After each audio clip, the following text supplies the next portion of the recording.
loading. We're on. Hello and welcome to the 2K Fantasy Premier League podcast. I'm your host, Chris the K, and we have just finished game week 25. A little bit disappointed to see Liverpool squander a 1-0 lead and Alisson, my goalkeeper, sort of blow my week away by A, not keeping a clean sheet, and B, giving away a penalty. But such is life. I said to Violet, was it 80 odd minutes? I said to Violet, don't get too excited, but Liverpool are winning. She started dancing around the kitchen, and then after that, it went horribly wrong. So I blame Violet. I said, don't get too excited. They just started dancing around the kitchen. Well, it's fair enough, isn't it? Well, it's. I know, I'm not going to complain. I'm glad that she like she a diehard gunner now. Oh yeah, she's been diehard gunner. She to be fair, when she watches the game, she's very quiet. So she was more excited about that than anything else I've ever seen. But anyway. All good. When did they last win the league? Arsenal, 2004 or something. Yeah, 22 years ago. It's weird actually because that was the Invincibles, and you kind of think we've just had a team that didn't lose the entire season. And you then go, oh yeah, we're not going to win the league for 20 odd years. You wouldn't. No. Which true. Also goes to show that you just need to kind of enjoy the moments that they happen, right, rather than just sort of take them for granted. I also think the other way as well with like a team like Man United that have been so poor that I just sort of think of them that way now. I just think of them as this like they fucking suck kind of team because they have been for, I don't know, for like a long 10 years more, basically. I mean, when were they challenging for the league last? It was the early 10s, I think. They probably like won league in 2012. Like Rooney and when Rooney was there, right? Yeah. So, I mean, that could change too. Where, well, they keep playing like they've been playing. All of a sudden, they're in the mix with Liverpool and Arsenal and City, and you got to think Chelsea's kind of knocking on the door as well. Like, I feel like the league's getting a lot more. Set up for a lot more of a better top battle for the next few years versus just being Liverpool and City like it's been for the last. Yeah, well, it's kind of weird because you give it a couple of seasons ago when we got our biggest ever points total and we came second, and I know it happened to Liverpool a couple of times against Man City, and you're getting these huge points total. The title will be won on 80 odd points this season, maybe even low 70. I mean, when Man United won the treble, they won something like 79 points. Something like that. But I do think the league is now, it feels more competitive now. I mean, I know you got Burnley and Wolves are sort of drifting away, but you've got Palace and, I know Palace won today, but they were sort of dropping near the bottom. At the start of the season, they were beating everyone. Everton are hot and cold. Forest can beat teams. West Ham, who have been poor, they're getting results against teams. I mean, There's no easy, there were very few easy games in this league. And it's kind of shown in Europe to some extent because in the Champions League, 5 of the 6 British teams finished in the top 8 and got qualified immediately for the next knockout, and that includes like Spurs, who are obviously right down the bottom of this table as well. So it's kind of. I mean, the two most informed teams right now are Man United and Chelsea. Have each won 4 league games in a row with new managers. Yeah, and you've got even as bad as Burnley are, Wolves have 7 less points than them. That's crazy. And you've got, definitely. West Ham's picked it up, right? 3 wins in their last 4. Yeah. And they're now in this relegation battle with They were 2 up against Chelsea. I know obviously Chelsea went on to win. Yeah. But, with a bit more composure, I think, West Ham probably win that game from 2-0 up, right? You're kind of disappointed to lose it from 2 up. I feel like there's a bit of a cushion going on between the top 5 and Liverpool now, though. I mean, as much as that was a great game to watch at the end there, that fucking goal disallowed at the end nonsense is all that we're going to hear about. It was so stupid, but whatever. And all the talks about how City came back and it's only 6 points now, not 9. It could be 9 points behind you guys. It's the order. It's how the game played out, right? Because had City taken the lead early on and then just won 2 or 3-0, it'll be like, oh yeah, it's not 6 points now. But because they were 1-0 down with 10 minutes to go.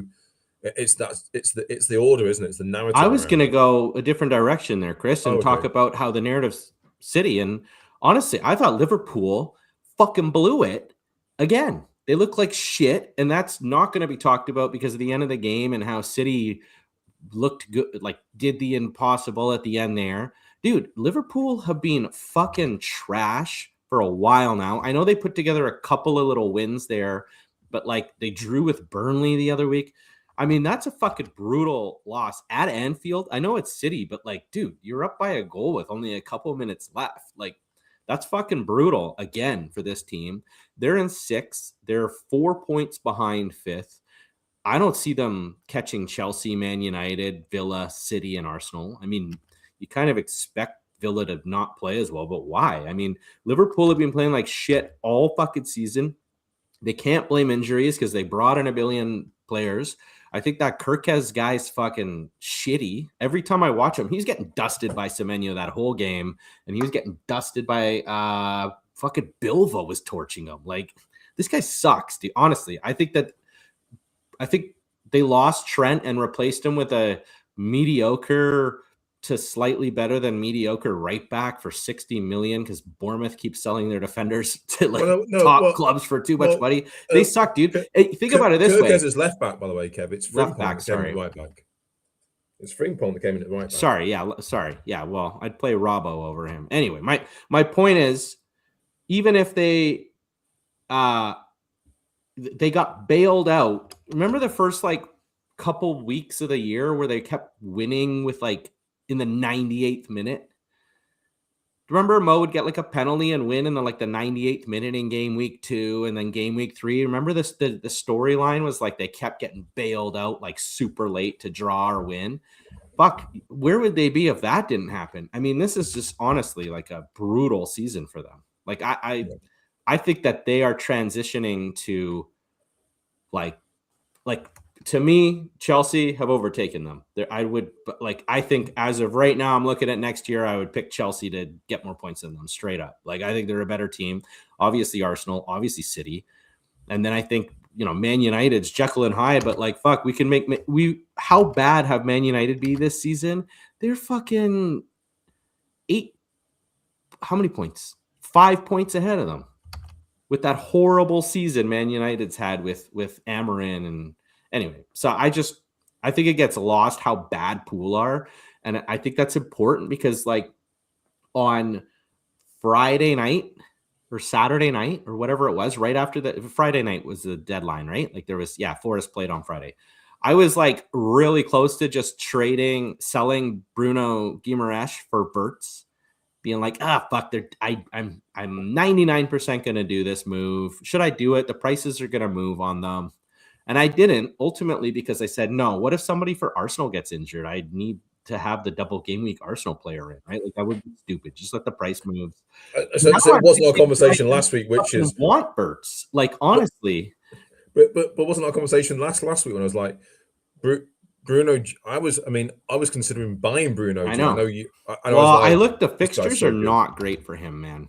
Yeah, anyway, we can get into that. So I had the standings up while we were talking about standings. I think it's a really interesting point of the season right now. I mean, everybody's played the same amount of games. We're about to have a double game week for Arsenal. You guys are gonna kind of like, probably have more points than everyone else, but there'll be games in hand, and it'll get all confusing soon. But right now, dude, I do not see Liverpool just like all of a sudden being good now. Like, it's too often they fucking look like shit. I think it'll be tough for them to get into Europe. Yeah, agree with that. Yeah, I mean, I think their problem is that they're probably not going to catch Arsenal, Man City, no. And as you say, Man United and Chelsea look like they're going to finish above them, and that's their issue, right? I mean, I think they'll get into Europe, just not into Champions League. I mean, if anything, there's maybe. What's 6th get you? Conference? Probably Europa. It's always slightly skewed by who wins the FA Cup and right. if they're where they finish and if one of the teams if one of the English teams win one of the European trophies, that can create an extra spot sometimes. So it gets slightly skewed. But I think 5th and 6th probably normally get Europa League and then you get the Conference League. But yeah, I mean, you don't want to be in those competitions because right. The problem with those competitions is the money's not great. Because they take your focus away from the league. Like, I'd rather be like Man United, not in anything, focusing on the league, and now all of a sudden they're fucking like fighting for 3rd, 4th place. Yeah. So I don't think we're going to listen to questions, but I kind of know what the key questions are, so we'll get into that in a minute. Sure. You'll just pop up the team. So go for me first. So I had a week that hinged on either Semenyo or Allison get me a return today to get me to a green. I think I've ended up with probably a red by about 2 or 3 points. To be fair, I did take a hit, but the hit was worth it. So the hit I took was I did the Rice move, and I had the exact money before João Pedro moved to go Mark Gui to João Pedro. And I was like, do I do it? Do I not do it? And I was like, I'm going to have to sell Gui at some point. Pedro looks like he's on form. Yeah. I went for it. So I got 8 points of Pedro, and I would have either played Anderson or Tarkowski, who both got one or 2 points, depending on which one I played. I probably would have played Anderson, so I was basically 3 points better off from the hit. So for once, a hit paid off, so I was very happy with that. Good. And now my team's kind of set up now. I'm not really planning on faffing about with it.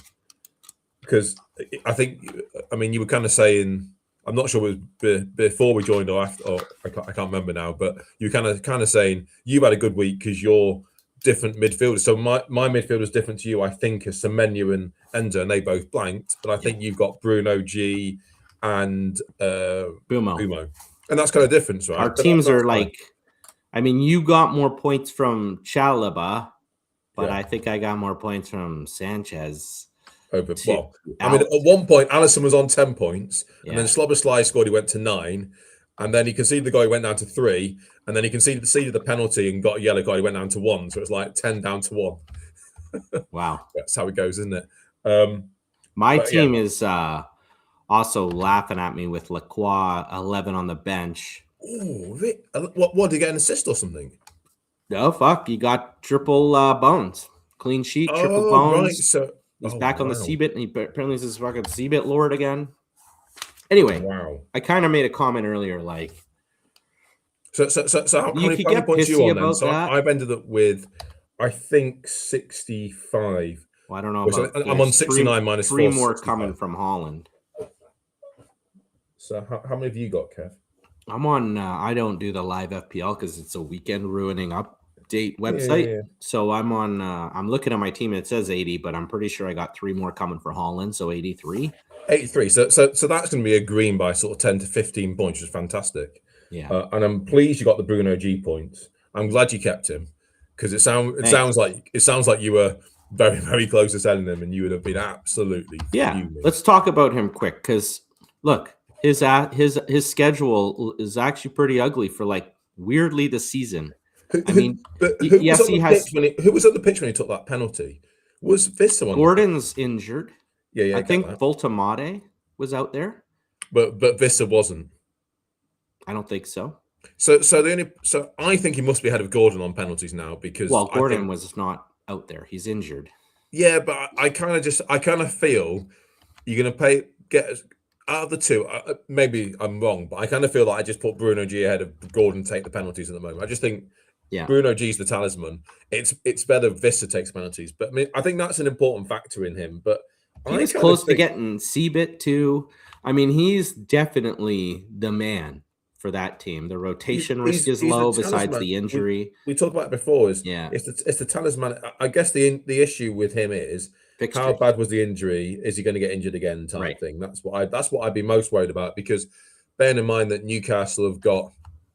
I need to remember. I think Newcastle end up in the Champions League playoffs. I need to check though, because that is a factor. Because that means they'll have a couple of games coming up. Look, I think he's definitely fixture proof. He fucking torched City earlier this season. They tend to play teams well that are above them, but the fixtures are not good. Which I actually think will keep him out of a lot of people's teams and make him a differential pick. Yeah, there's usually people scenario. Are like, Cunha's got 4 good fixtures in a row, so I'm gonna bring in Cunha. Or look, Chelsea has these great fixtures. I gotta bring in all these Chelsea players. That tends to be who we all sort of like look ahead to target. There's no stretch here. Like their next 2 fixtures are both away, Spurs and City. That's not like a great entry point. He could fucking destroy both of those teams, honestly. And then the other thing that's nice is. You think, even as you say, they've got Champions League. I could see him playing in those games because they're big league games, right? Everton at home, then Man United, then Chelsea. I mean, it really is a shitty entry point to get him right now. And then after that, there's no real, like, Arsenal away is coming up a few matches later. Then it's almost the end of the season. And, like, there's only 3 green fixtures in this fucking rating system the rest of the year, bro. Like, he's going to not enter anyone's team. And I just want to keep him because I love the guy. Yeah, I think the issue with him is, I think, as you've known, I think it's a very hard buy, but he's someone you could hold. So just to add to the Newcastle fixtures. So I guess I didn't start by saying we're looking ahead to game week 26. That the deadline's Tuesday, so not very long after you've listened to this pod. Hopefully we'll try and get out on the Sunday night because we are recording this on a Sunday. We record it slightly earlier than usual, so hopefully we can get all the audio stuff sorted. Now the thing is, so we've got it's a double game week, so we've got most of the fixtures Tuesday through Thursday. In fact, all the fixtures Tuesday through Wednesday, and then Arsenal play twice in a row because they played Thursday and then the following Wednesday. So it's a very dragged out week because we're all going to have 3 Arsenal, I imagine. We've then got FA Cup next weekend. So we've actually got FA Cup in between. So the really annoying thing is, although I think Arsenal got Wigan, so I'm expecting like your big Gabs and your Timbers and stuff. But your risk is that, like, someone gets injured, Timber comes on for 10 minutes and gets crocked or something. It's really annoying. But I mean, it is what it is. But Newcastle got Villa away on Saturday in the FA Cup. So that's a big game for them. Okay. They've then got Champions League playoffs, and no one else in Europe has got that apart from them. So in the Premier League, sorry, that's not a lie. Palace have. So Palace and Newcastle both have a game. They have a playoff in between 26. Well, basically during 26 when Arsenal play Wolves at the back end of 26, and they've also got between 27 and 28. So Newcastle got a lot of games, and of course, if they win those 2 midweek games, they'll then have the knockout Champions League, or then obviously all the English teams will be in that. So Arsenal, Liverpool, Tottenham, Man City, Chelsea. So it's kind of. So I really want, for my Bruno G pick and my Mac Tia pick of 2 of these guys, I really want them to get knocked out of Champions League, don't I? I don't think they will. They're playing Karabag. I don't think Karabag are any good. I mean, it's the first have time you heard of Karabag? First time I've heard that word said ever. I mean, I don't know a lot about Karabag, but I'm sure we've played them before and they weren't very good. I'd be shocked, Newcastle. Where is that? I don't even know where they are. Karabag. Let me guess. Is it it's got to be in Europe. Yeah, in my head, they're from Karabag. Afghanistan, Azerbaijan. Yeah, they're Azerbaijan. Yeah. What? They're in Azerbaijan. Okay. Which is kind of like on the sort of borderline of Europe and Asia. I think Azerbaijan's one of those strange places that's both in Europe and Asia. I could be wrong. Anyway. So probably they're going to dust Karabag. Yes. And then, so I actually think Bruno G might not even play in that. If he's, look, they've got like, they've got like City and fit, Spurs and Man U and Chelsea coming up. Like, if he's fully fit, it's fine. If he's fully fit, he'll play every game. He's fit enough. When if he doesn't have any sort 90. Of yeah. He played 90. I actually was worried when he started for a moment, like, fuck, he might only play 45 and I'll get a 1-pointer. And then he went bananas. It's just like, I fucking love this guy, dude. Dude, I think the best feeling in FPL, period, the most dopamine you can get playing this game is when your phone buzzes and it's your differential player and he goes big. I don't think there's a better feeling. I think the only thing better feeling than that for this game is differential captain pick going big. You go differential captain pick where I remember like 3 years ago or something, I went like, what was the left back for Cancelo? Cancelo. He rested and we picked up on it and we captained him and he went fucking, I think he got a goal and assist, a clean sheet, 3 bonus, and like small amount of people had him and we just fucking soared, dude. It's basically a 40-point swing because I think he got like 21 points and the captain favorite blanked. The fucking whoever it was, the Mo or whoever it was blanked, and we went and nuts. Was like that was a 40-point swing and that changed that season around. But But I agree with that. So Best feeling. I haven't got a question for you because I haven't thought that hard ahead. But Oh. I guess we got the double game week coming up. The Yeah. immediate question for everyone is Arsenal. first question: who are the best three Arsenal Yeah. to Okay. have? I've got some other questions like that too for you right now. But let's start there because I think obviously very important, right? Big Gabs and Rice. So I mean, Big Gabs is the most important. I think he is the most important player. I mean, there is an argument that Rice has gone a little bit cold, but I would still go Big Gabs Rice, and then for me it's Timber or Raya. I don't mind Raya over Timber, if I'm honest. I mean, I kind of have this fear that Timber's going to go big with his assist or his. But the thing I like about Raya is obviously you can bench him in 31, which is always helpful for that. So I don't mind if you have Raya over Timber, but for me it's Gabs, Rice, and then either Timber or I mean the differential, if I was going to go for one, would be Havertz. Okay, I was thinking about him. So let's talk minutes and nailedness in your view there and Saka's injury. Give me the fucking fan board update. I mean, the rumor is that Saka's not back until we play Spurs, which is like game week 27. I think that was the due date he came back last year too, weirdly. Yeah, I mean, but the nailedness, I mean, the problem is no one else is nailed, right? That's the issue. Well, I mean, Zubimendi. Sorry, Zubimendi. Saliba. Yeah. I think Saliba's the most, as long as he's fit, he's the second. It's like he's probably even more nailed than Timber if he's fit. Zubimendi's interesting, I guess, in the sense of he has. Yeah. The thing is, he's highest scoring mid on the team, ahead of Trossard, who seems to just keep starting. Yeah, I mean, 2 10s in a row. Zubimendi's got 2 10s in a row, but he's got 2 goals. But he's not going to keep those goals up. That's the reality of it. But there's not many 1s and 2s here, like 5, 8, 3, 3. Okay, maybe. Like, I mean, if you think about it, you're probably, I mean, his average per week's 4, which is not bad. And then, I mean, if he gets anything, you're laughing. But okay, can we put a caveat on this for the FPL part? If you have 3 Arsenal, don't change anything unless it's Saka. I think Saka is a player people would actually have right now, where you probably need to sell him. I mean, Zubimendi over Rice would be interesting, but you wouldn't have Rice and Zubimendi because you start blocking the midfielders. And it was a cheeky thing to say. There's 0 chance in hell I would go Zubimendi over Rice, right? And like, can we address Rice being cold? He's still on corners. He's still on the attack. He had a fucking sick shot that just curled wide of the top bar. He just hasn't been getting attacked. And the fact he got 5-point blank at the weekend is like, well, that's kind of quite reassuring a little bit because that's the other thing is you still get that 1-point defense clean sheet defensive thing if you go him over, because I had considered a triple Arsenal defense, but as I weighed it up, I was like, that means I'll have to captain the defender as well, right? Mm-hmm. And then it's like suddenly I'm like, whether you triple captain or just captain, you like. It's not fun watching a 4 clean sheet wipeout.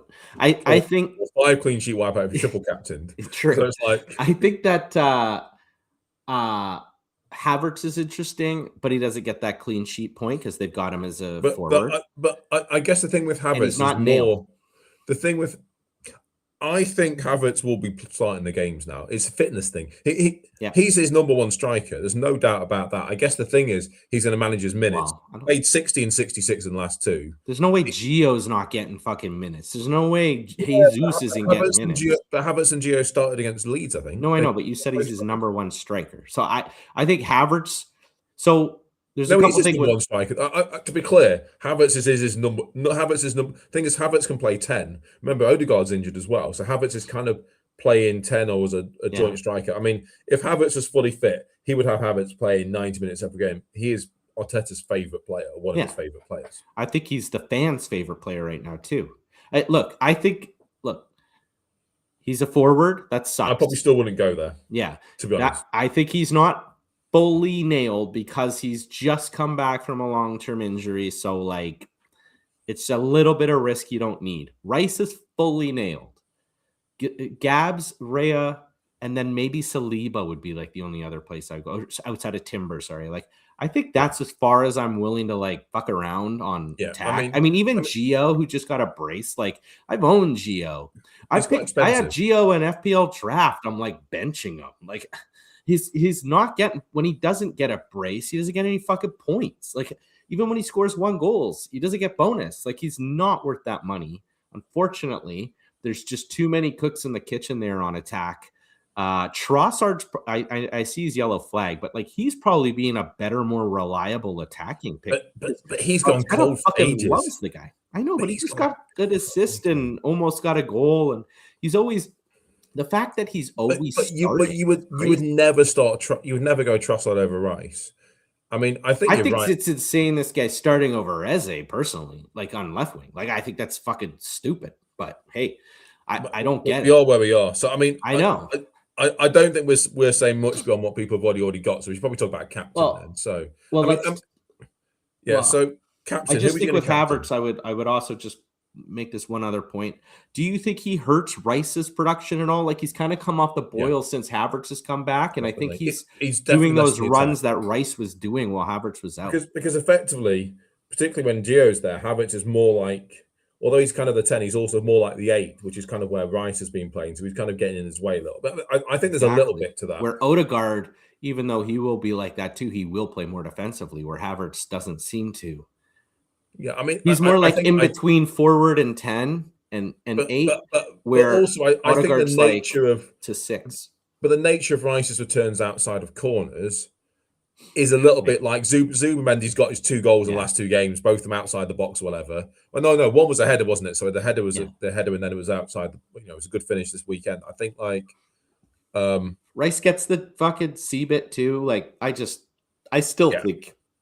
He's the best short-term, midterm, long-term pick. I just don't overthink it. But I think it's more the captain choice. So, captain Kev, who are you captaining? I think I'm on Gabs. I mean, wouldn't you be on Gabs? I think it's. I just think it's Gabs. I think Rice is a shout, but I think if you're on Gabs and Timber in your team and you don't captain Gabs, you're weirdly hoping they don't keep cleans. Like, because there's going to be triple caps on Gabs. There's going to be a lot. He's going to be a heavy captain favorite. Like Rice is a differential. I think it's not needed. You go Gabs. If they get you kind of go. I think it's sort of like this. If you go captain Gabs, it's meh. They keep it clean. You're happy. You're probably not moving up much. Like the whole fucking game's got him. The whole fucking game's going to have him captained. And then most of the game also has either Rhea or Timber. So like the clean sheet has become borderline irrelevant. If you triple captain Gabs, you're fucking wanting a clean sheet, obviously. And if you go with Rice, you're definitely not wanting a clean sheet. And if you only have one, if Gabs is your only defender, you definitely not wanting a clean sheet. Unless you triple captain him. I agree with all that. I mean, I'm on Gabs, so I think Gabs will be the hot favorite partly because Rice has gone a bit cold, and I agree with you, Kev. There's a little bit of a Havertz piece there, but I think part of it is just the normal cycle of a central midfielder who's not going to score every single game and is not going to score from every corner. So he's not going to assist every game because we have gone slightly cold on corners, but. That goes and swings and round. It's football, right? I had it on Rice. I just changed it live.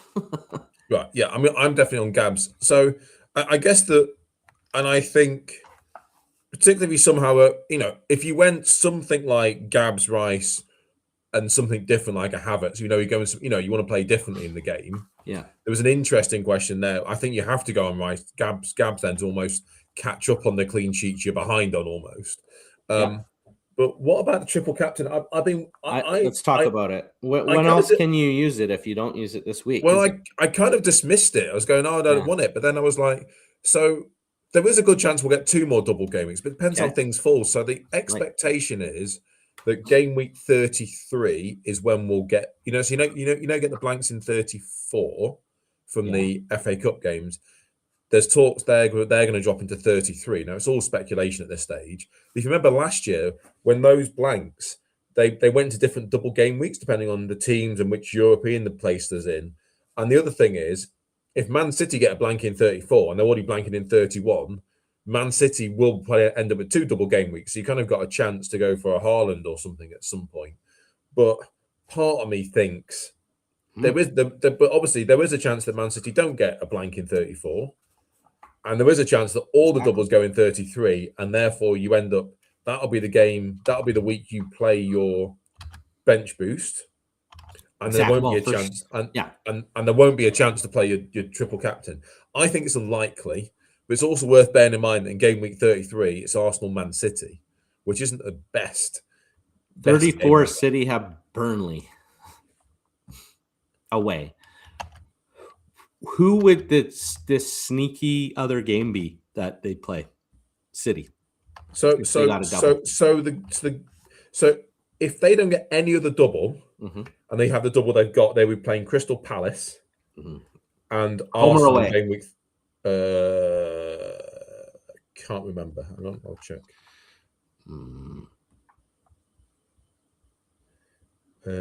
City that game. Home. Yeah, so Man City's double would be Palace and Arsenal in as things come to stand in 33 at home. That's the bench boost week anyway, though, right? That's the bench boost week anyway. Okay, but in 34, if they got a double there, what would it be? No, that's the blank week. So if they blank that week, their game that would carry over is the Burnley game. To where, like 37, 8, or 6 or something? Probably something like 37 or something like that. And then they would see who they got around there. Bournemouth or something like that. I mean, to be clear, no one quite knows how the double's going to play out. There's a lot of permutations around what's going to blank in 34, where's Europe land and stuff like that. So that well, we should look into this more because 36 they have Brentford at home, 37 they have Bournemouth away. If I'm thinking of Haaland, I want But my point is, I don't think you can look into it more because we don't know who's going to blank in 34 because it's only 4th round of the FA Cup this weekend, so you're quite a long way off getting to those semi-finals. Okay, so semi-finals that trigger that, so it's quite a long. So the big double game week, you're not going to use your triple captain because you're going to use your bench boost, right? Yeah. There may or may not be another little mini double game week, so we know there's a double game week now.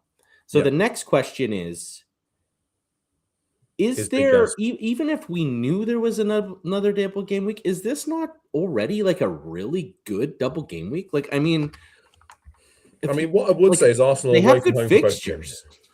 We are away for both the games, though. I know, but it's Wolves and Brentford. Don't underestimate Brentford. But you guys are elite defensively. You keep one clean sheet in these 2 games. Like the triple captain pays off. I just think there's a real good chance, is probably just as good a chance there are no more mini double game weeks the rest of the year. My instinct is there will be more than 2 double game weeks. It's just because last season, and I could be wrong, and my memory might be misserving me. If you remember. Yeah. The week that everyone bench boost, you only had like a couple of teams doubled. It was 4 teams. It was only 2 extra games from memory because one of those games, I think it was only 3 blanks or something in the bigger blank. But one of those 3 games went into a different double game week, and those 2 went there. And so I think there's a chance they mix and match it a little bit again. Okay. But I do think it's a little bit tighter this season just because you've got the FA Cup clashes with, I think, game week 37, the FA Cup final.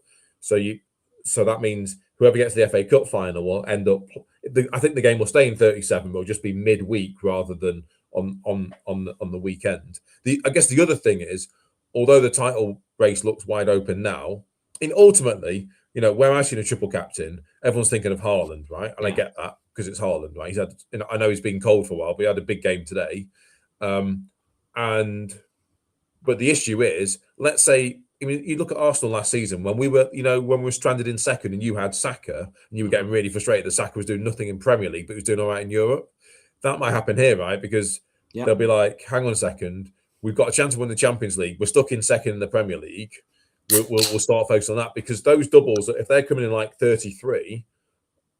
that is when the it's potential that the league starts falling away. I know it seems very open at the moment, and obviously I do hope it's fallen away by then, so I don't so I have a nice relaxing end to the Might have more season. rotation though. Beached. So where's your head? Are you going to do it or not? Yeah, well, that's exactly my point. But if Man City end up stuck in second, they'll rotate more in the Premier League. But if they're in Europe, they'll go for that, which makes like a Haaland triple captain not and as Pep's powerful. been going on about Haaland being tired all year, so yeah, he might get rotated. Well, I mean, there has been a lot about that, and there's a bit like, do you need to rest him to sort of reignite him a little bit? So my instinct is, if you want to play the odds, you triple captain this week. Yeah. If you want to sort of play this, you play the gamble and see, do the chips land on a better week to double the triple captain like a Haaland, then yeah, why not? I mean, one thing we do know is that Man City will double again. For sure. And they're likely going to double from FA Cup as well, right? Like, so actually, that isn't quite true. Actually, there is a chance that in game week 31, if Man City and Palace both get knocked out of Europe, then they could move the Man City Crystal Palace game to the middle of that week, the middle of game week 31, and therefore they wouldn't even blank in game week 31. So that's the other. I mean, that's unlikely. Yeah. It's unlikely because that would involve Man City being knocked out of the last 16 or whatever, or last 8 or something of the Champions League. Ultimately, I think the most realistic chance of another team getting another double game week is City. So is Big Gabs or Rice this week versus Wolves and Brentford. I know they're both away, but still, Brentford have actually been really good away. So it's almost better you're playing them at their home. So anyway, is that better than Big Gabs? I mean, there's a point before Big Gabs got injured where we were like, fuck, we should just cap Big Gabs, man. The guy gets. You focus all on the clean sheets. It is Big Gabs. He may get a goal or an assist. Exactly. He might go bananas in a game. And I think like ultimately you're saying, hey, I don't want to triple captain Big Gabs this week because maybe Haaland has one later. And it's a better double. Be rotation. He might not have one later. And the double might be the week. It might be the double with everyone else's double, in which case you're going to bench boost them. I really think I'm leaning just triple cap Big Gabs. And then the other thing that we haven't talked about is I think when you get into the second half of the year with these unknowns and stuff, it does sometimes pay off to use your chips early because you're not fucking handcuffed by them. If you know what I mean? Like, say you're nowhere near where you want to be in OR and there's only like 8 game weeks left and it's chip time. We're all going to wild card the same team. We're going to bench boost the same team. We've got 3. Now all of a sudden there's 4 weeks left. And you're like, fuck, what am I supposed to move up here when I have the exact same team as everyone in my mini league? Yeah. And people don't start taking swings till like game week 35. And it's like too fucking late, man. You should have done this shit earlier. Like, I think there will be some people that don't triple captain right now just because they're like, I want to kind of wait and see what's later. But like, we're talking through it right now. It's probably 50-50 if there's even going to be another double game week. It's probably going to be City if there is one. And you're hoping Haaland is not the out-of-form Haaland. And to be clear, another double game week that's not the big double game week. So what the logic here is the big double game week. Bench boost you want to bench boost. Yeah. But the thing is, there's a world where the big double game week Man City are in that, right? But then it's someone random from who you weren't thinking about, like Forest and Brentford that double in another week, and it's like better than Big Gaps. Even if Thiago has Forest and West Ham, I'd take Big Gaps. Look, today Haaland needed a goal and an assist to get 11 points, which is what Lacroix got from a clean sheet. I mean, what I would say is. What I would say is, remember, it was a penalty goal, so that hit his beeps. I know. Had it been a normal open play goal, the guy's got lately. He's gone. I don't think he's scored a non-penalty goal since like fucking December or some shit. It's been a while. Not as good as Gio. Gio's got a lot more goals than this. Well, my point is, Which Holland is it then? There's no one else on City I would want to use my triple captainship on. So if Holland's out of favor, Semenya would be the gamble because he looks like he's but getting he'll be 90 part of Champions League by then. He won't be nailed for sure. Like there's additional risk. But coming back to your point of you need to take a risk, even though if you're looking at it, you go, I'll triple captain Semenya and see how that changes the. But that's so risky. Like, look, I don't think many people are going to use the triple captain this week because it's kind of early. Quite popular. I think it'll be quite popular. Too, but I don't think it'll be like overwhelmingly the majority of the game. Like my instinct is, because I was thinking about it before we came, I was looking at going, when are these doubles going to be? Because you said that's the obvious question, and I still think there is a good chance that we will get more than more than one double game week after this week. But then there's always but the risk is it's not quite the right double, or rotation. It's some crappy fixtures. One of the teams is Arsenal. It's the beach. It's the beach. It's the beachness, right? Kind of kills it a little bit. That's kind of my point. Is anyone could get beached to get towards the end. I know I focus more on the. You're like waiting for a more perfect double game week triple captain because even though it's fucking Wolves and Brentford that Big Gabs has, you're like, they're away though. It's like this is really good, man. This is a really good option. Have Wolves been really bad from corners? If I made that up, they probably have been, haven't they?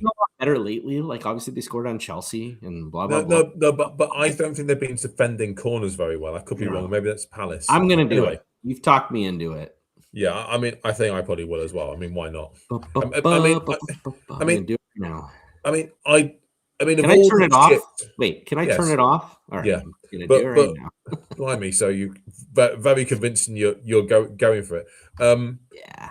So, I mean, the chip that I think hamstrings you the most is the bench boost chip, because that's the one we go, I'm going to sort this team out just for that. I mean, one thing I'm going to say is I'm looking at my team now because I've got all my now that I've got rid of Mark Guy, I now have 13 outfield players that should be playing every week, should be nailed in their teams. I am going to try, and I probably won't stick to this because I never do. I'm going to try and just build up transfers now. I'm like, I don't need to faff about with it anymore. Let's go to your team for this combo. Bum, bum, bum. I zoomed in big time on Big Gabs there. Big zoom in for the big man on the triple cap. Yeah, so I have, I mean, this is after back-to-back hits, by the way. Back-to-back hits? Didn't you take a hit the week before, or was that the week before? No, I've not taken a hit for a while. What? You definitely hit the other week. Did I?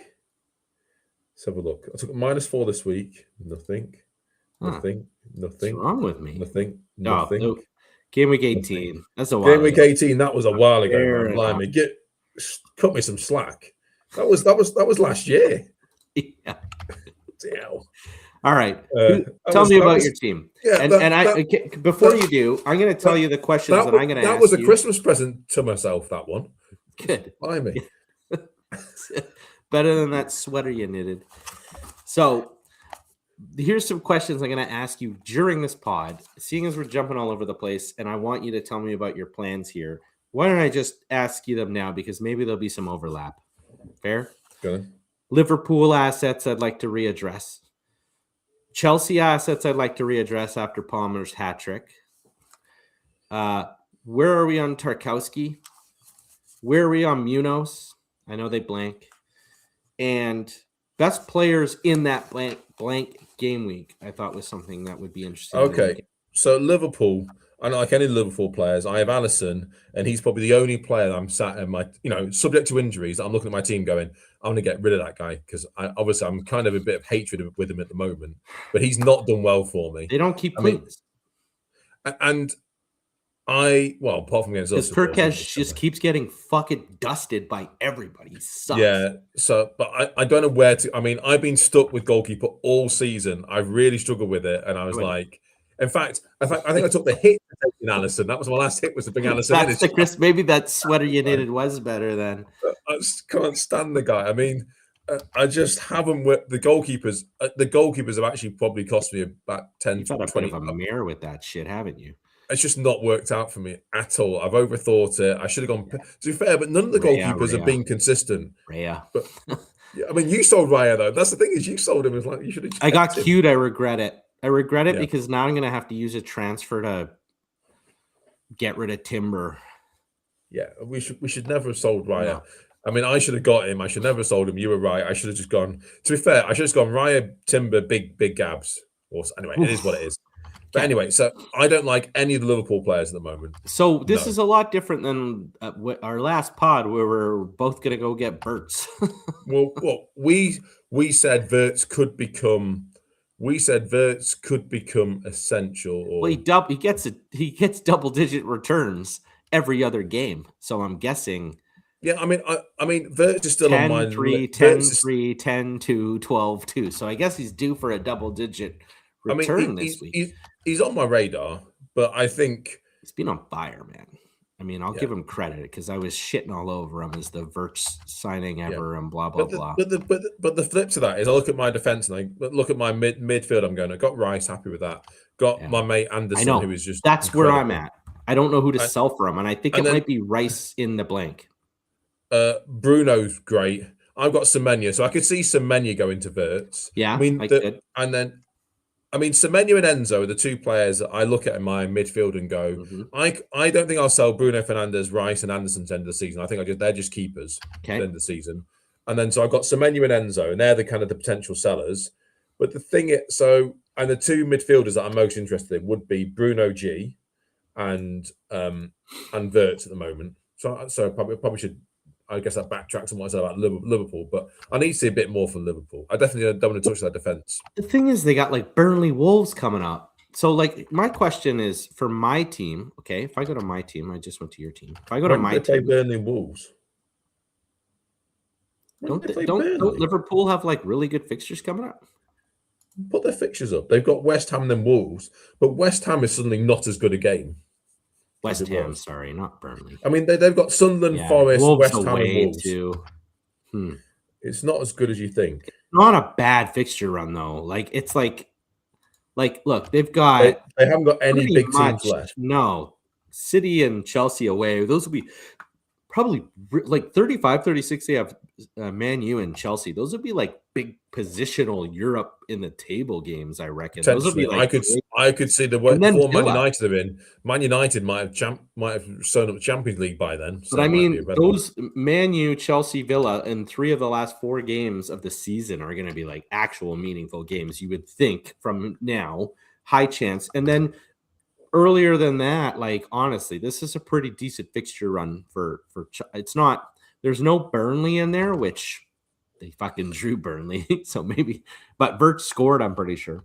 So anyway, but it's not a bad fixture run for Verts. It's not a super challenging fixture run for a guy that's getting 10 plus points in 4 of the last 8 games. Like I definitely think the issue is what you said, like.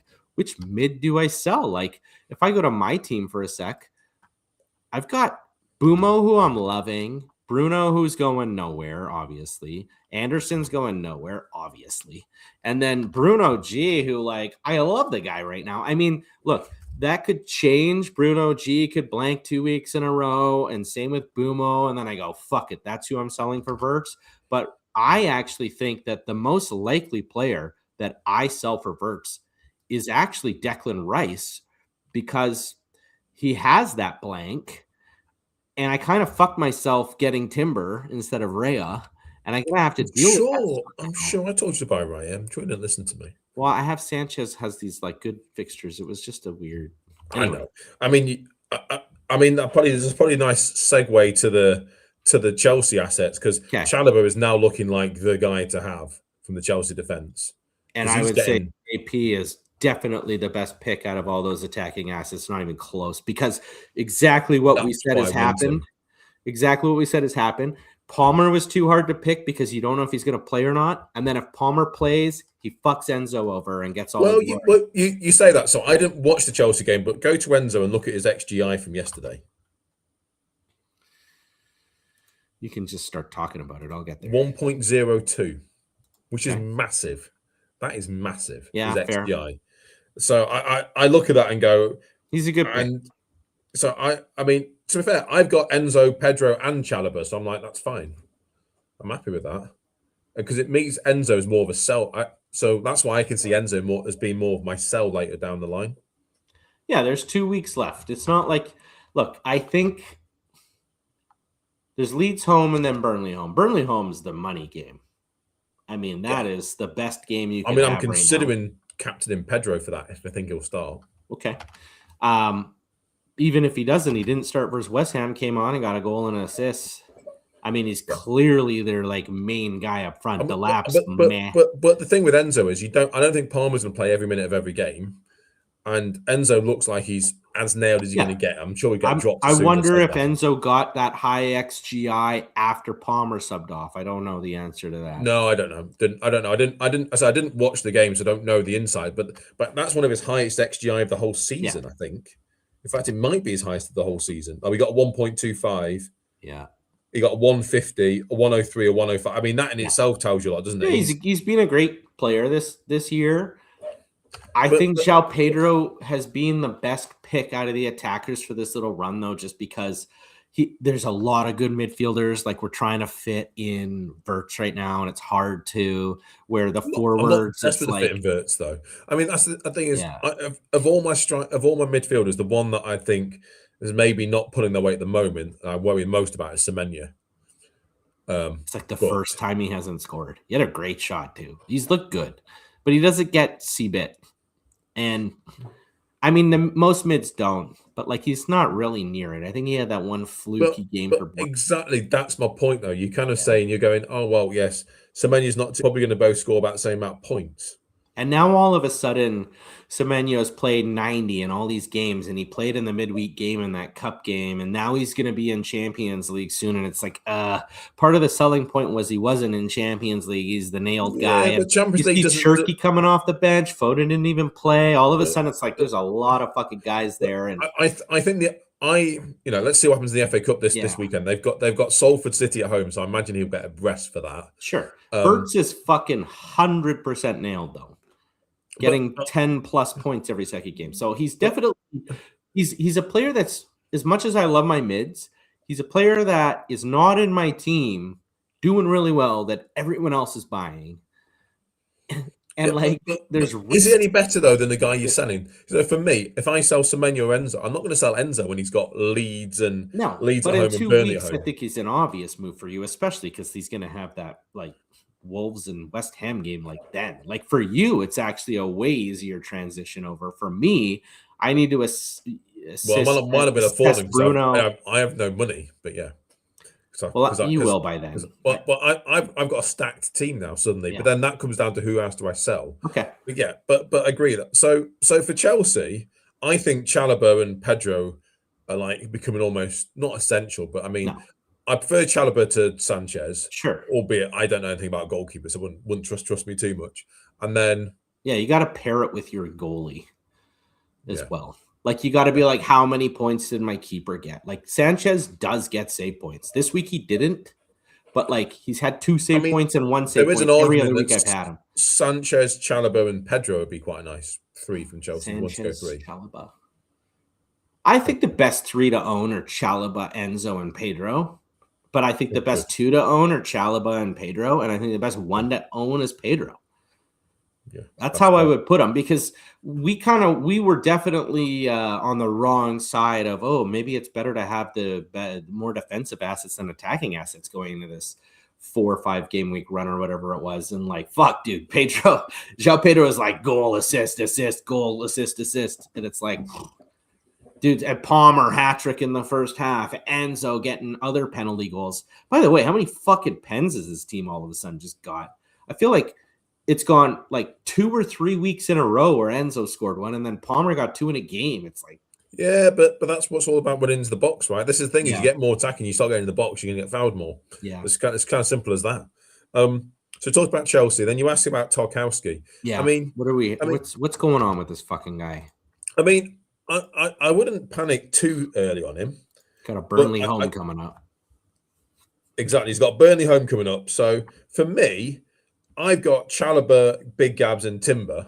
I've also got the Joachim Anderson. So I'm I can just bench Tarkowski until the Burnley game. I have Lacroix home Burnley this week.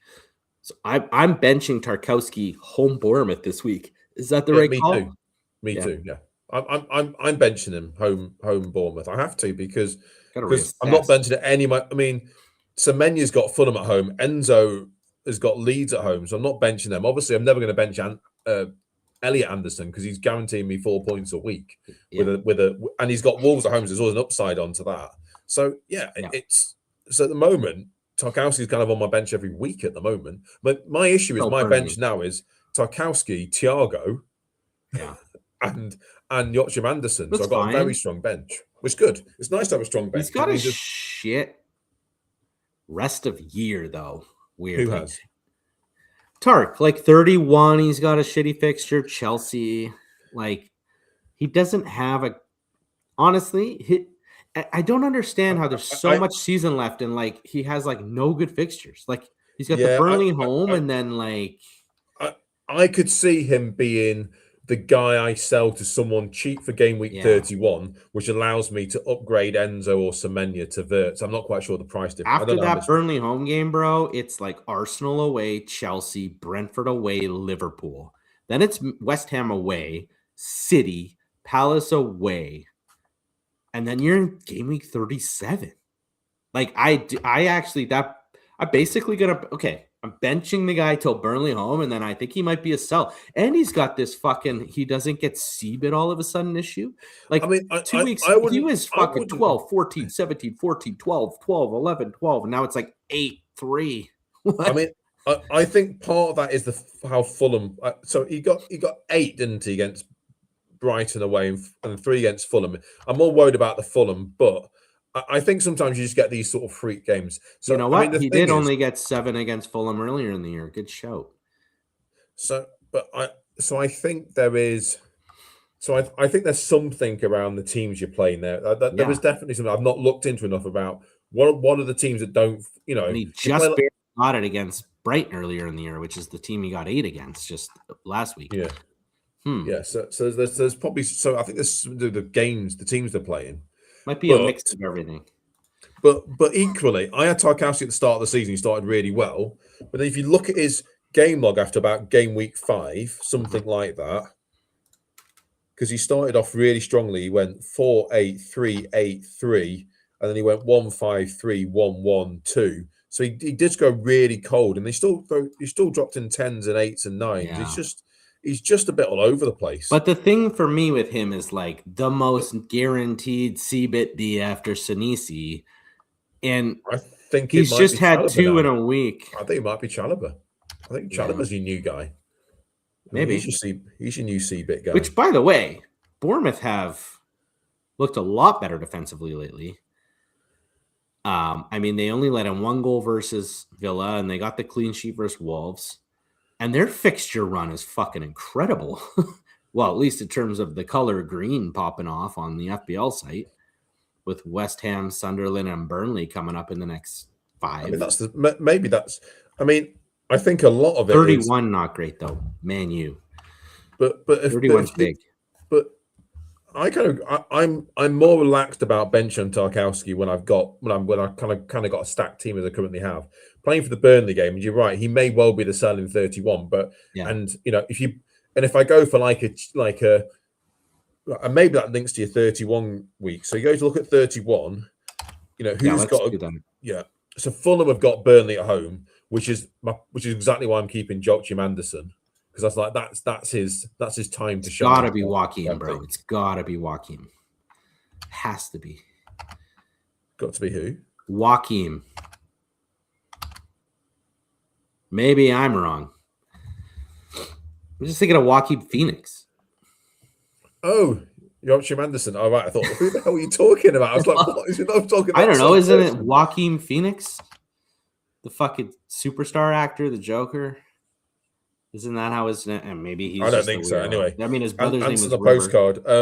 So look at 31. The thing I would say about 31 is, who's keeping a clean sheet there? No one. Fulham, Burnley home. That's Fulham. Your boy, Joachim. But who else you playing? I could see Spurs just because, look, as bad as they are, they randomly just get great defensively at home in certain games. I mean that's so an I could interesting see one. them getting one, I but mean, I don't I mean, want any Spurs. I mean, I don't like him, but Van der Ven's 4.5, and that's like £1 million saved on Tarkowski, and you go, and that guy can pop off with a goal randomly as well. So I think Chelsea away, Everton is I mean, Everton, but it's Everton going to have decent percentage. I don't think they're Everton going to could. keep it. But the thing is, Tarkowski, there is this thing where I'm sat. My default defense that week, if I don't sell any Arsenal defenders, which I don't think I would do, would be Tarkowski home to Chelsea, Joaquin Phoenix Anderson home to Burnley, and who's my other defender? And then I'd have Chalobah away at Everton. So I'm like, there was part of me just goes, why am I faffing with that and just leave my defenders and focus more on the attacking players? I think Newcastle home Sunderland is as good as it gets that week. Otherwise, that's about it. Yeah, and it depends where Sunderland are at that time as well, or not. Yeah, but I mean, to be fair, the more I think about it, the most likely thing I will do that week is one of two things. There is a world where I sell Haaland, Rice, and Semenya that week, and then I can get any players I want in the game. Basically, if I'm selling Haaland, sure, yeah.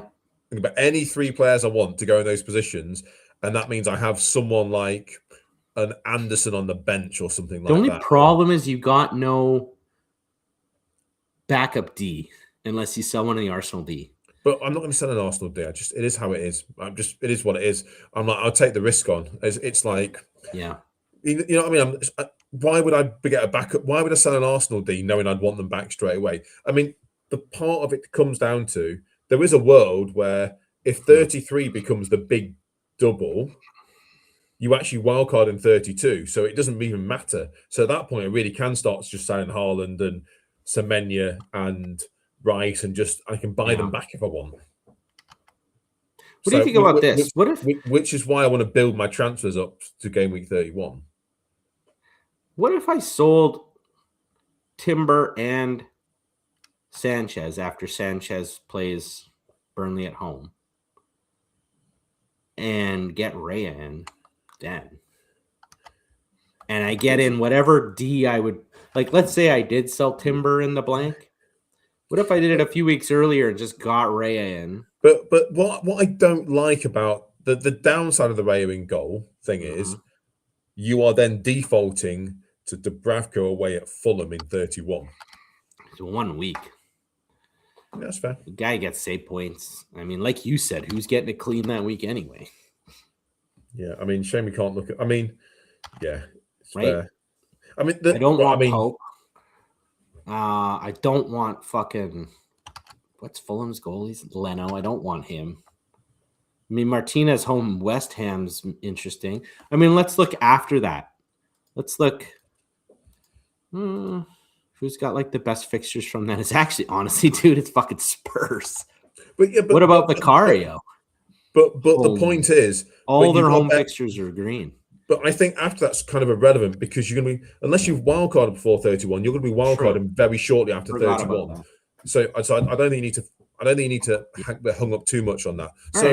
I mean, but I think there was also a strategy. So at the moment, my strategy is going to be build up transfers, potentially sell Alisson because I hate him, but then think I've got enough players.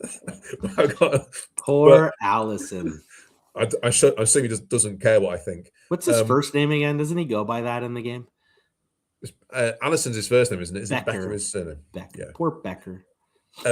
So build up the transfers, sell Semenya, sell Rice, sell Haaland, go big in 31. Yeah.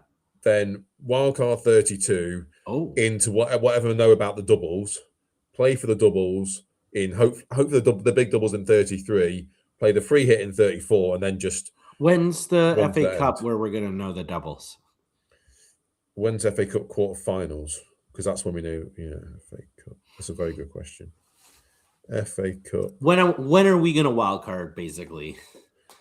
Because I like this. We should start thinking about 31, unfortunately, now, because I'm looking at, like, I forget who it is in the. So round. He's always asking about Villa questions. I'm assuming it's a Villa fan in our chat. So But, the like, the their fixtures quarterfinals are April the 4th. So let's work backwards from them. April the 4th ties with which game? 31-32. Must be an international break or something there. And there's like fucking 3 weeks off almost. Like game week 31 starts on March 20th. Game week 32 Yeah, so it's starts on perfect April then. 11th. So that's yeah, I must have worked this out at some other point. Yeah, so that's the point. So I'm kind of so the risk is that by the 4th or 5th of April, we will know the blanks in 34. Yeah, from the FA Cup semis. Because let me just double check I'm right on that. So the FA Cup semi-finals are the 25th of April. So that I hope is game week 34, and I've not just been telling lies the whole pod. You have the captain favorite in your team for 32 already, by the way. It's Man United have Leeds at home. Yeah, but the thing is, so you but could if even I'm go right after. No, but you can't though, because 33 is when I expect the big double to be. Oh, so we're all going to wild card into it. Well, then, yeah, I would rather wild card. Oh, yeah, you always have to have that risk week, right? Because you can't use 2 chips. Yeah, so but that's also why I want to build up some transfers. So you build towards this mini blank in 31 by selling your Arsenals, selling your City and your fucking Palace. For me, I'm going to try and hold my team as it is. I will try and resist the temptation to Alisson. Hope Liverpool defense sorts themselves out. Use 3 transfers in game week 31 to sort out my 3. To sort out Haaland, Semenya, Rice. Yeah. It gives me a very attacking team for 31. Who'll have good fixtures till then? I wouldn't sell them. Yeah, exactly. Then I'll wildcard to 32, all on the basis that we will, a week before the game week deadline, we will know who blanks in 34, and therefore I'm hoping there's enough time for them to reschedule the doubles. Even if we don't schedule the doubles, I think there'll be enough information to probably guess where they're going. Or well, at least you know who doubles. At least you know which players or which teams to target. I mean, because effectively your bench boost will be like, oh, it's going to be Bournemouth, and you go, okay, I'll get Lewis Potter on the bench or something, right? Or Brentford. Oh, it's Brentford, isn't it? But you know what I mean. You'd sort of.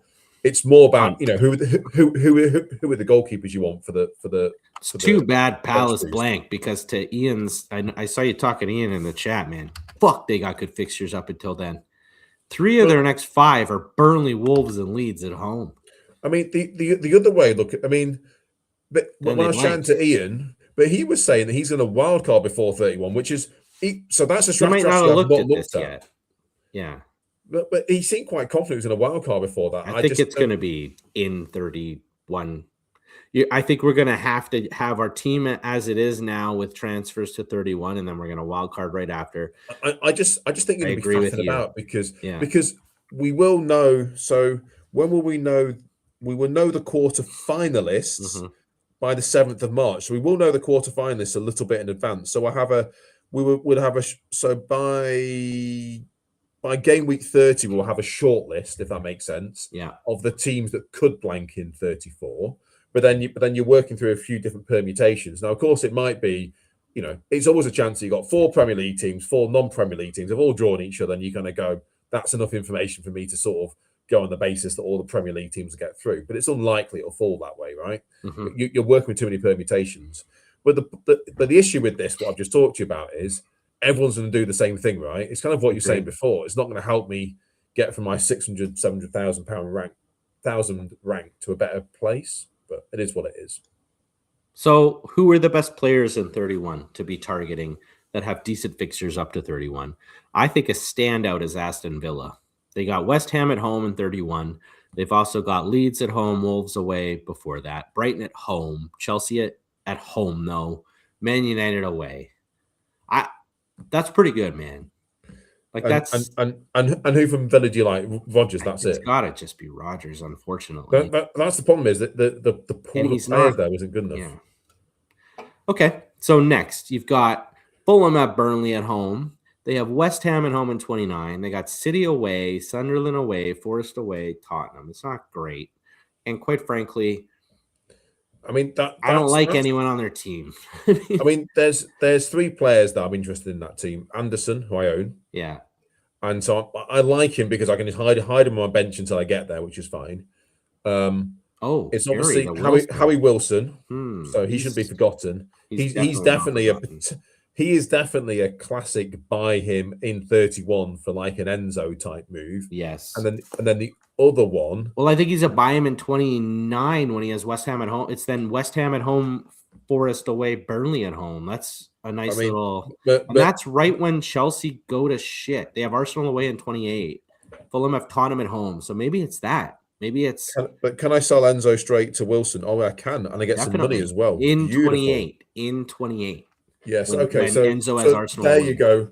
There's my promise of keeping all my chances of 31 down the toilet instantly. But this is what I'm talking about. This is an important thing to go through. Like, you're obviously building to 31. Like, well, you're not building to 31, but whoever you pick has to have a fixture in 31. It might as well be a good one.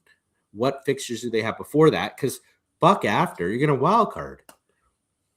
To be fair, I'm going to get 6 transfers built up to that. So if I use one for going Enzo to Harry Wilson, and then I do then decide to go on the triple move, I will still have 2 transfers left over, which is quite nice. That because the thing and I about can tell you your next one too, who's going to challenge Harry Wilson directly, and that is Newcastle, Sunderland at home, who have Everton at home in 28. The very week you're going to bring in Harry Wilson as your main crush, Bruno Guimaraes. But I can't buy Bruno Guimaraes because I can he's more expensive than Enzo. I have no money in the bank, so I can't He's make more that work. Expensive than Enzo. But I could go Semenyo to him though. But I'm not sure I'm going to sell Semenyo at that point. I don't know what, because I imagine Man City have got good fixtures. They've got Forest at home. They do. Forest have good fixtures right up to the blank. You mean Man City, do you mean? Yeah, Man City. Yeah. Fulham at home, Newcastle at home, Leeds away. I may just have to. I mean, the only other player you consider selling would be Rice. That's the challenge. Rice has good fixtures, right? Well, Spurs away, Chelsea at home are sandwiched in the middle, but easy games. Everton at home, Brighton away. You're not going to sell Rice. No, I'm not. Exactly. And this comes back to you can't have all the midfielders. The thing is, if it's a case of I go, Enzo becomes Harry Wilson, which I don't hate. Would I prefer Bruno to Harry Wilson? Probably. You could sell Timber, though, because honestly, man, these aren't great clean sheet games. Spurs probably score because of the fucking rivalry thing. Chelsea's way better lately.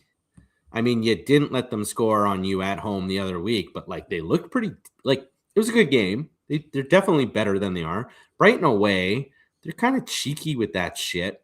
Then Everton at home's probably a clean sheet, blah, blah, blah. But you definitely get some money.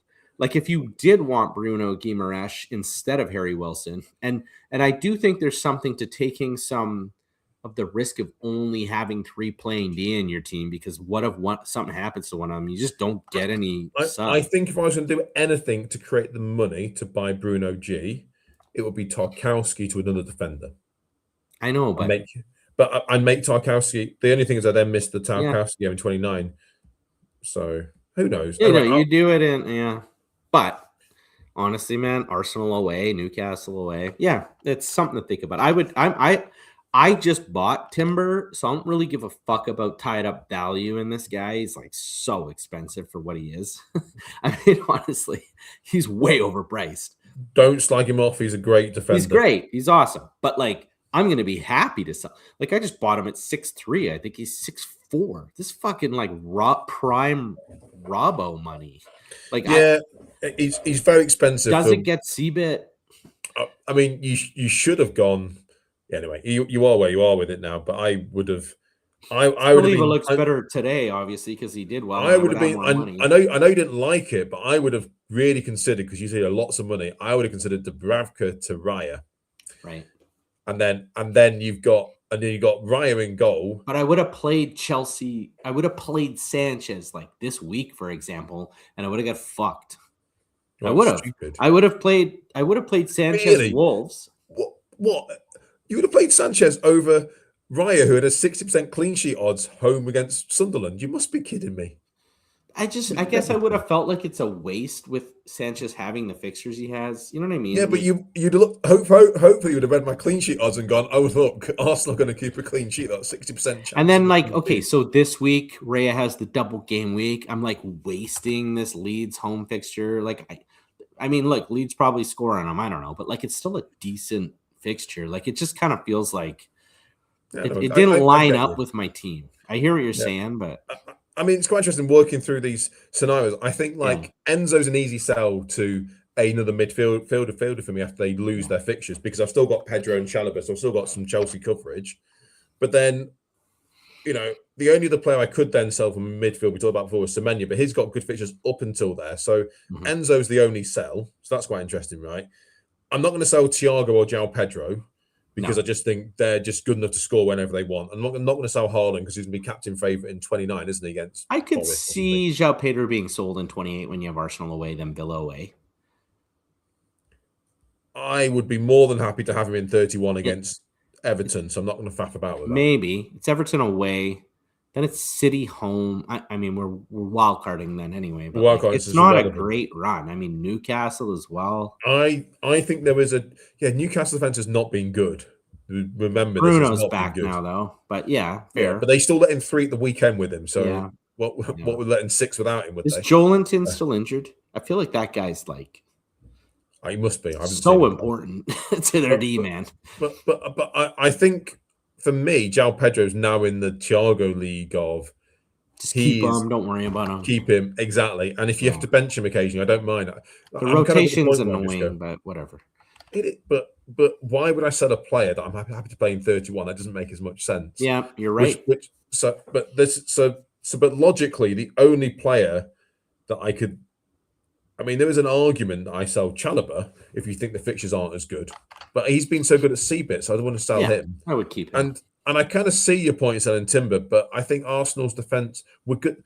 The thing is, you often get this when teams are going for the title, and this will also apply to Man City, which is why I'd love to go Alisson to Donnarumma, but obviously I'm not going to because I'm moving to a blanking goalkeeper and I've stuck with Dubravka. But there is a world where the teams going for the title often get a lot more clean sheets in that last sort of 10 games because you kind of it's just if you look at the title race, that's often what happens. So I just don't think it's the right time to move off a double Arsenal D. So can I ask you a question on my team? No. I have 1, 2, 3, 4, 5 players that don't play in 31. Lacroix is the obvious sell. However, he actually has good fixtures right up to 31. Don't sell him then. Well, I will in 31 because I mean the issue you've got with going Timber and Big Gap is the same issue I've got is you're going to play them every week because it's the best defense. And then you look at your midfield and go, I like them. I'm going to play all 5 of them. And then you go, I'm going to play Haaland. And then you're going to go on my bench. And then you go, I'm going to have to put 2 defenders on my bench. Yeah. I mean, have you still got Alderate? No, I sold them for Timber. Okay. So, I have fucking 5 million still to spend too. Like money is not a problem. You got Timber, Big Gams. Who else you got? Lacroix, Tarkowski. Yeah. Mac Tia, who has Mac Tia? Who's Mac Tia? Malik Tia. I don't know. Fuck. He's got a weird Tiao. The Newcastle guy. He's who has Everton at home in 28 and like Sunderland home 31. So I'm not selling him. I'm just gonna bench him until those games. Well, he's like an easy bench. You're in the same position as me where you go, my defenders are quite hard to sell. Tarkowski's sellable after 29, but do you really want to faff about with a defensive change for 1 week? And then you kind of go roll transfers through my wild card, right? Yeah. I think your main target is make Obi into someone better. And that's probably where you can maybe True. I didn't even mention that, which is to me Thiago or Ekateke. I could go. I have enough money for straight to Thiago without any. Like if I go to transfers right now, what do we got? 3 something still? Yeah, 3.1. I mean, I could go if you want to target 31 straight to Thiago with 0.3 left. Wow, Thiago must have fallen again. Awesome. Yeah, he did. Yeah, he fell last night, even though he's right. So Kev, the guy you want, if you want to go for 31, you don't want to faff about with your midfield. Go Raul. He's on pens for Fulham. I don't want Raul because isn't Muniz close? Raul's the guy. I know, but Muniz was out. He's back. No, I'm not fucking with Raul with Muniz back. I don't mind. I don't mind him with Muniz out injured for fucking 20 game weeks, but now that he's back, I don't like it. Remember when they were both fit? It was like you never knew. They'd both go on little hot streaks. Yeah, fair enough. I mean, it's more if I think you'll get to 31, you go, I really want Harry Wilson. I really want Harry Wilson. Maybe. I really want Harry Yeah. Wilson. I But think if I it's was to an do a alternative. transfer, it would be between, for me, more about Fabian Wirtz or Harry Wilson. And then I guess, okay, here's look, the point of all this is less. I mean, we got pretty nitty gritty into the weeds there. I think what we got to do is realize what our 31 game week's going to look like. How many transfers do I actually have to make before that game? And like who, and then identify who I want to sell, which is probably going to be Lacroix, Timber, Rice, maybe, and obviously Obi. Maybe not all of them, but like I'm not selling gas. So how many transfers do you have? You just have one transfer for this week, right? I'm gonna roll this week. Yeah, I just have one though, and then it's like, well, if I know I'm gonna have to sell two of them, why would it might be better to not wait till 31 to do it if the guy I'm gonna get has like 3 really good fixtures, especially leading up to I'm gonna wild card right after. So, I need to figure that out for my team, and I think that's the main thing. Like where your brain is, and whoever's listening, you need to kind of know who you for sure going to sell. Transfers. We have 6 transfers of 31. So now to be clear, there is probably a strategy where you do whatever you want, you wild card in 31, and then you try and sort out your team for the double and bench boost. I think that will have flaws. I mean, that will have flaws because I think. So Ian's strategy about getting me noticed, but he's going to. I mean, sorry. There is a hidden strategy we've not talked about, which is you free hit in 31. No, fuck no. There's not enough blanks. You can free hit in 31, and then you then navigate 34 with transfers. It'll fuck your big bench boost up later. It's not worth it. No, it wouldn't, because there is a world where you do what you want to 30.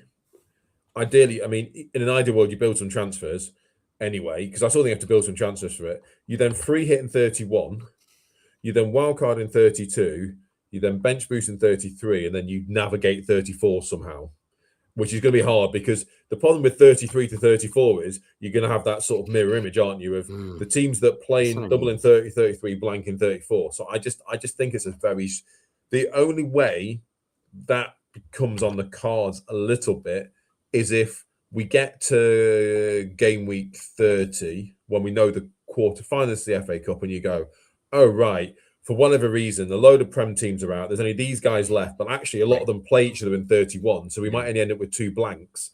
A lot of them play each other in 34. We only end up with 2 blanks, and therefore the blanks aren't as big. That means the double's not as big, so the blank's not as big, and therefore it's not as good a high ceiling, but also a low ceiling. But this whole conversation has also made me think I'm definitely a triple captain, if I didn't think about it before. Me too. I'm on it. You saw me. Big fucking Gabs, baby. Let's go. Can't wait to see some corners. Yeah, I was just like, no, don't shoot, get a corner. Yeah. Does Arsenal have anything this week? We have. Yeah, so we've got So we've got Thursday. We've got the Brentford game. So it's time. There's no bullshit. So Tuesday's the deadline. It's really weird. Like the 9 games played Tuesday, Wednesday, and then that's 9 of the 11 games done, and then it's Arsenal, and then we wait a week and it's Arsenal again. We have Wigan at home on Sunday, but we're going to like League One, and surely we get a full rotation of the team. Okay, right. So I guess our only minor thing is because Arsenal don't play until Thursday, we will not get a presser. So you kind of fucked if you own Saka. You kind of have to just deal with. You kind of probably have to go Saka to Rice if you got one transfer.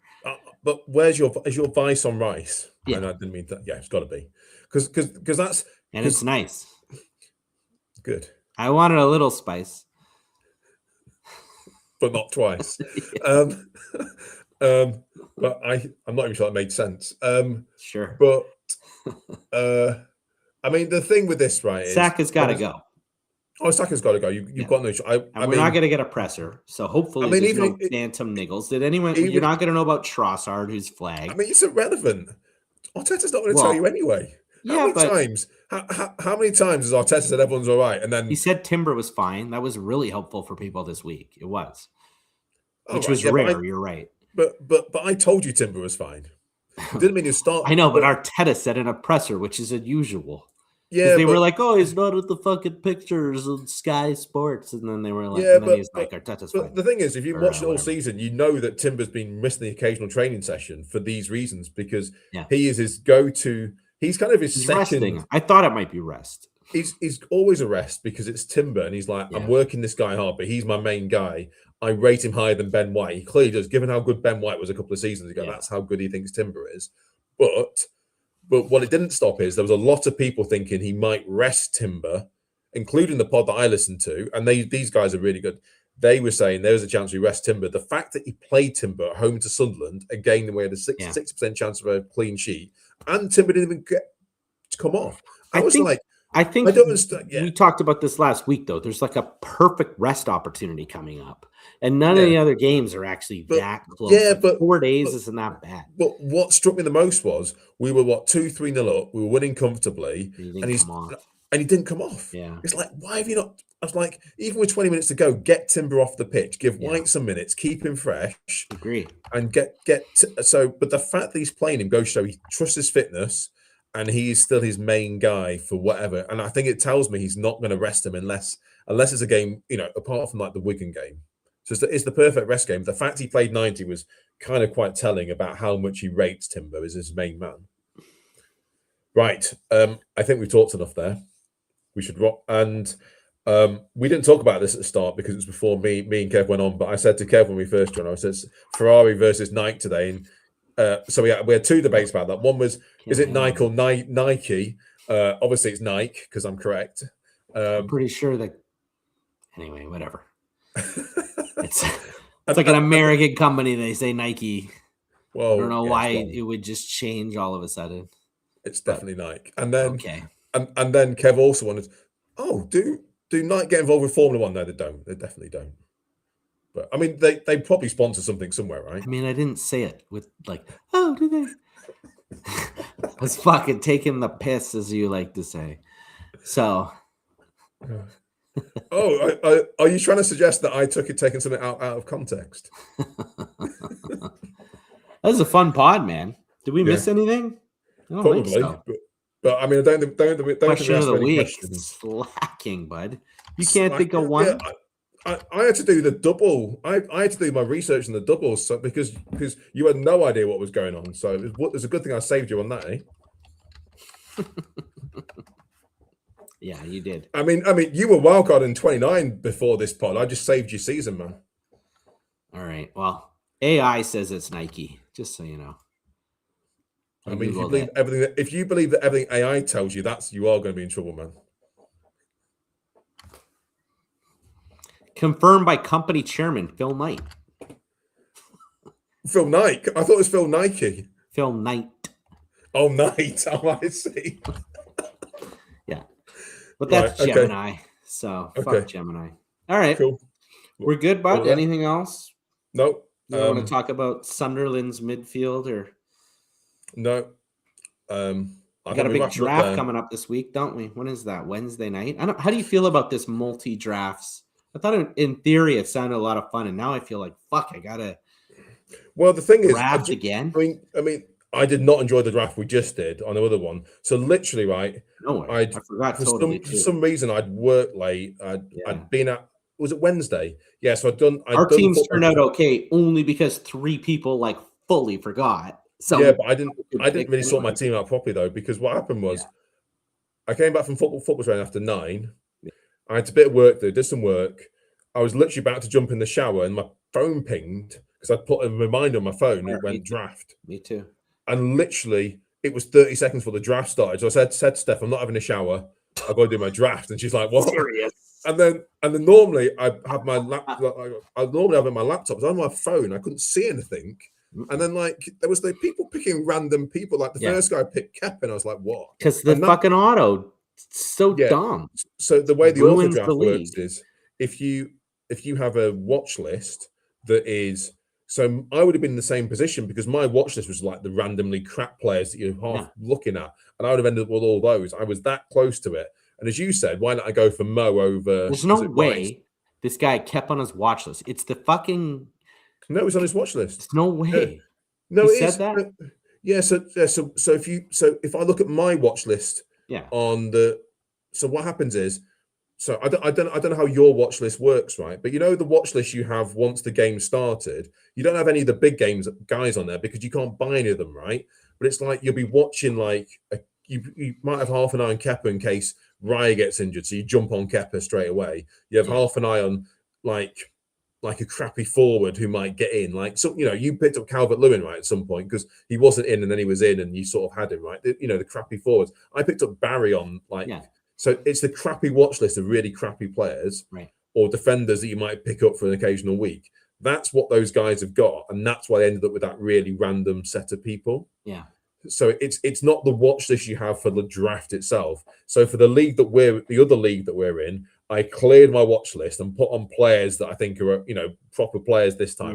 So if I do forget on Wednesday, it doesn't go complete. At least I don't turn up and go, it's ruined my season. So the one that we just did is for like more money, so it's like a more meaningful money league, I guess. But this one's the fucking pod league.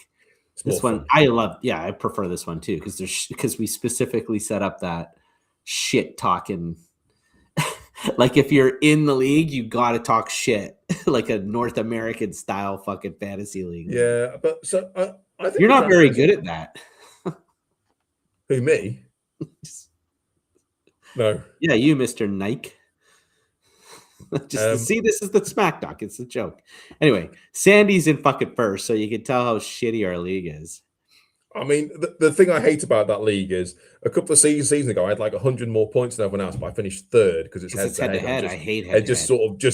And there's a bit of a lottery on the head to head because I think I must be like the third highest scorer on this, but I'm sixth or something. So I'm just like, I think I lost last week 53-55, which is like a really high score. I've lost 3 games. Points. I've lost 3 games by a point this season. I know. Like but like I got like a 50 something and lost. So I'm like way up in points. I think Barry's like 4 or 5 points ahead of me, but I think he's beaten me twice by a point or something like that. And he's I busted him this week, so I got your back, pod, bro. Good, yeah. Screw you, Barry. I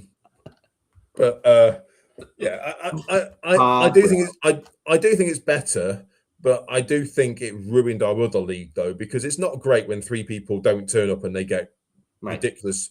And for me, I mean, I was probably a phone look away from saying to you, I hate it forever because it ruined my season. Because I think I was third in that league. So I almost forgot too. I'm in first in the league. I almost forgot. I would have been like, what? Like it's over because this is the last draft before the end of the league now. So like, yeah, I mean, I don't love my team. I've ended up with like Anderson and Caicedo and those are good picks for draft though. But like, annoyingly, people don't realize how deep you got to go in draft though. Dewsbury Hall got my 13 points on both my draft leagues on the bench, which was quite upsetting. What do you think about him as an actual pick? I think he's definitely a consideration. And if Everton had a better fixture in 31, I think if it wasn't for the bad fixtures, I do wonder if Dewsbury Hall might be fixture proof though. I do think he just might be someone we talk about a lot after when we wild card going into double. I mean, let's put it this way: if Everton double, we'd be considering him. I mean, to be clear, if Forest double, everyone will have our mate Elliott. Yeah. I mean, they just don't believe, Chris. There's some Elliott Anderson non-believers out there, and I don't understand. It's like, what about this guy though? Like, why? Don't believe in him. This guy's cheaper and better. Why? Just don't believe in him. But the problem is like if Forest don't double, you're going to sell Elliott Anderson, and it's like, hang on a second, get nothing. It's free. Yeah, he's basically free. It's Elliott Anderson. But this is the downside of the doubles, right? It draws you to crappy players, right? You take out your other good players, and then you go, oh, I had a really great bench boost, but by the way, the week or two before it, I had crap scores because I had these rubbish players that I didn't want. Yeah, he's like Elliott Anderson is like Timu fucking Bruno Fernandes. Yeah, right. We should wrap up there. Man. All right, talk to you later. See you later, man. Bye bye. See ya.